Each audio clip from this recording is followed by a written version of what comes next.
This was hands down one of the best changes I made in my business and almost instantly resulted in more money. Hey, my name is Megan. I'm a writer and I also help businesses land clients through cold emailing. If you could click subscribe, I would be very grateful. That will help me grow this channel. Wherever you might be in your professional journey, whether you're brand new or you are an experienced business owner, I am willing to bet that at some point you've thought to yourself, I really want to make more money. Why else do we start our own businesses? I wanted to share with you one of the best lessons I've learned in business. Sunny Lenarduzzi, who I'm a huge fan of, has talked about this before, and I will link to one of those videos where she discusses this in the description below. I also learned a lot about this from a book called The One Thing. We'll get into that a little bit more later, but I've also dropped the link to that book on Amazon in the description below. Okay, here's the best lesson I've learned. You cannot be amazing at a million things, and you cannot be an expert of a million different things. And experts are the ones making the real money. But by definition, in fact, this is Merriam-Webster's definition of the term expert. Hold on, I'm going to read this to you. It's a person with a special skill or knowledge representing mastery of a particular subject. Mastery of a particular subject. One thing.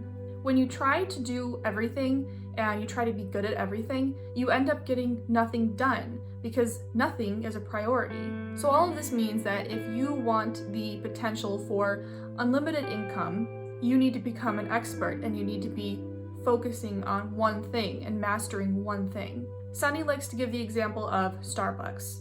What is Starbucks known for? Simple, coffee. They've mastered coffee. That's their moneymaker. Sunny also talks about how she applied this to her own business, and the example that she gave is when she actually reduced her offerings, meaning she eliminated some of the products and services that she was offering.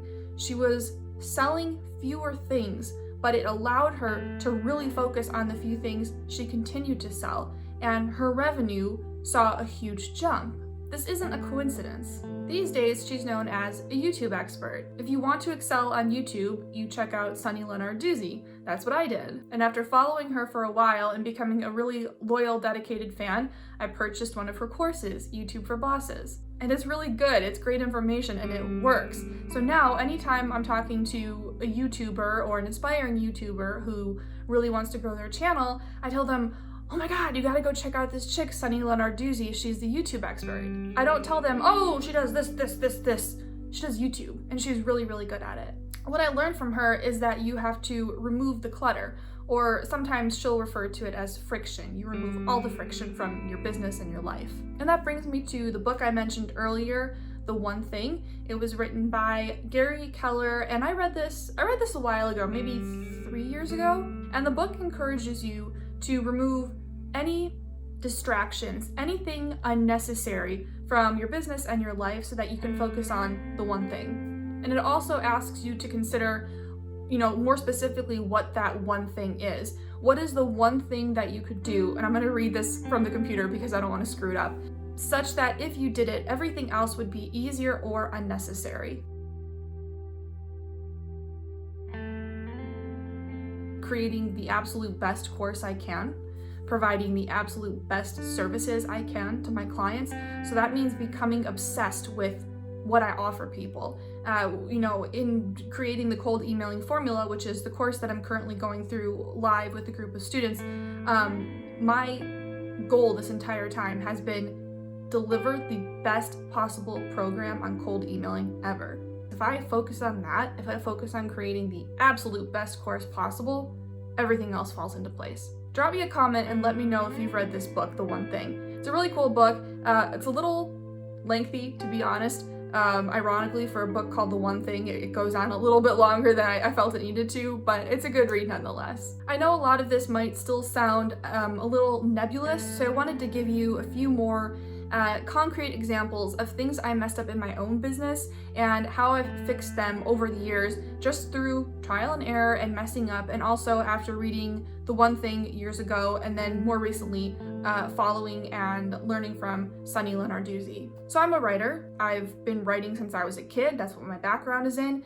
I've been writing for fun for as long as I can remember, and professionally since 2009. And when I made the decision to walk away from the 9-to-5 life completely, of course, my initial idea was, okay, I'm gonna go full-time with writing. And that's how it started, but then things kind of got out of control. My clients were so happy with my work, which is great, that they were starting to say, oh, no one's managing our social media. Can you just take care of that too? And I was like, sure, why not?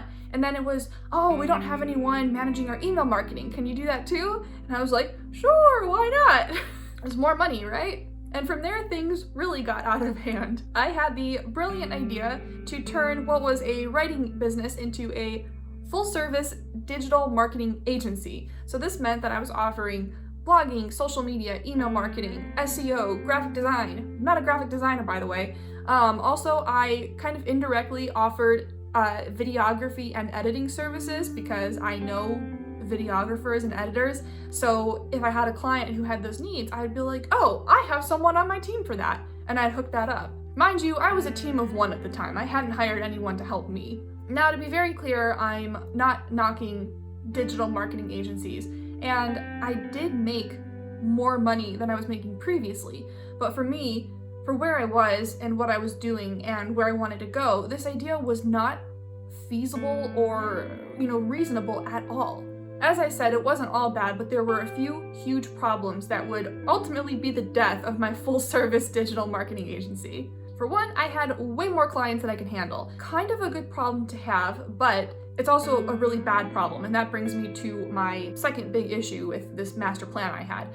When I did finally hire someone, because I had so many different clients in so many different industries, and because I was offering all of them so many different services, I couldn't create any processes that my new hire could follow across the board for all my clients. Because for this client, we were doing this, this, and this. And for that client, we were doing this, but take away that part and add in this part. And it's almost like the last client, but we're not doing that, we're doing this. And it was like that with every single client. There were no processes. And that makes it really difficult to hire, train, and delegate work. And 3, I was miserable. Writing is what brings me the most joy. It always has been. So what I thought I was doing offering graphic design services is beyond me. So it took a little longer than it should have, but I finally got it through my thick skull that the answer was taking a step back and seriously reevaluating my business and my offerings. Here's what that has meant for me, and I would give you the same advice. I had my niche, and I became obsessed with it, and I stuck to it. If you haven't yet picked a niche, or you just want to learn more about it, I talk about that a ton on this channel. Here is one video that you can go watch to learn more about that. Link is in the description. I used to write about everything, and I would brag about this to my clients or potential clients. It was kind of a selling point. I'd be like, oh yeah, I can write about everything. I can change my voice at the drop of a hat. They don't care. They don't care that I can write about everything. They wanted to know that I can write about their business and their industry. So that's one huge change I made. I became obsessed with learning as much as I possibly could about my niche. And I haven't stopped. I am forever a student, forever trying to learn as much as I can about my niche. I mentioned in the beginning of this video that when I made these changes, I saw almost instant results, and I meant it. When I picked a niche and adjusted my cold email templates, I saw an immediate jump in my email open rates and my conversion rates. If you need help with your cold email templates, I've collected my 5 proven templates that help me land high-paying clients. The link to that is in the description below.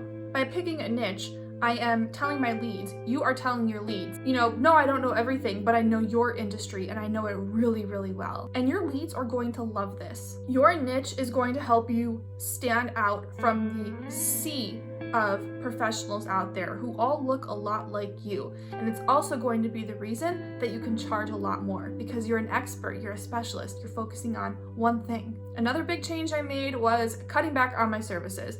Now, I still do a little bit of social media, and then I have one client that I write 1 email a week for. And I don't mind that. That's work that I actually enjoy, and considering the blogs I do for them, it makes a lot of sense. But the focus of my business, my work, is once again content, blogging, and that probably won't ever change. That's what I'm an expert of. I'm not a social media expert, nor do I have any desire to be. Same with my videography services. Those had to go. So those are some of the biggest changes I've made to my agency. A little bit uncomfortable, but very worth it. And I would encourage you to kind of be mindful of the same things, especially if you tend to struggle with shiny object syndrome. You're going to feel like you're going against your nature, but it's worth it. And I've applied a lot of the same concepts to people I teach. So the students in my course, people who come to my YouTube channel and my blog. You might have noticed lately that a lot more of my recent videos all center around cold emailing in some capacity. That's because I'm really, really good at cold emailing. I built a 5-figure a month business using cold emailing as my main method of client acquisition. I've got it down to a science. So a lot of you are now coming to my channel, wanting to learn, in particular, how to land clients. And that was the inspiration behind the cold emailing formula. Now I'm teaching other professionals on, like in a group setting, how to land clients using cold emailing. My digital products. In the beginning, my plan was to create digital products about everything I learned. Wrong approach. I need to focus on one thing, one topic. So what do you think that is? Cold emailing. The 2 digital products I've got out right now, how to source leads and my 5 proven cold email templates to land clients. Again, both of those links are in the description below. When I zeroed in on the things that I'm really good at and the things that I care about, everything started getting better, and it's just been this snowball effect ever since. My YouTube channel is steadily growing. The sales of my digital products are steadily growing. Everything is getting better, and this all happened as a result of narrowing down my focus. It all comes down to going deep, not wide. By offering 20 different services with my agency, I was trying to go wide. By now focusing on offering my clients the best writing services they will ever find, and the best writing services in their niche, I'm going deep. I know that this kind of goes against the advice that, at least I've always received about not putting all of your eggs in one basket. But that's saying that rule of thumb operates under the assumption that your one basket is a risk or a gamble. But if you're meeting a need, if there's a demand for what you're offering, is it really a risk to become the expert of that solution, of that answer? No. What do you want to be known for? What's your thing? If you can find that and develop it and perfect it, you are going to have not just a very lucrative business, but also a very fulfilling life. So you might need to take a step back from everything to gain a little perspective and, really reevaluate not even just your business, but your whole life. Where's your focus? What do you love? What brings you joy and fulfillment? Don't be scared to eliminate the clutter, even if it means turning down money. I have turned down clients. I have turned down students for my program. And I do that because if I know that it's not a good fit for either me or them, there's no point. So don't be afraid to walk away from money. Don't feel desperate for money. We're trying to build you a stable, long-term, successful business. If you found this video helpful, please don't forget to subscribe and give it a thumbs up. Let me know if you like this type of video. It's a little different from what I normally do, and I will catch you guys next week.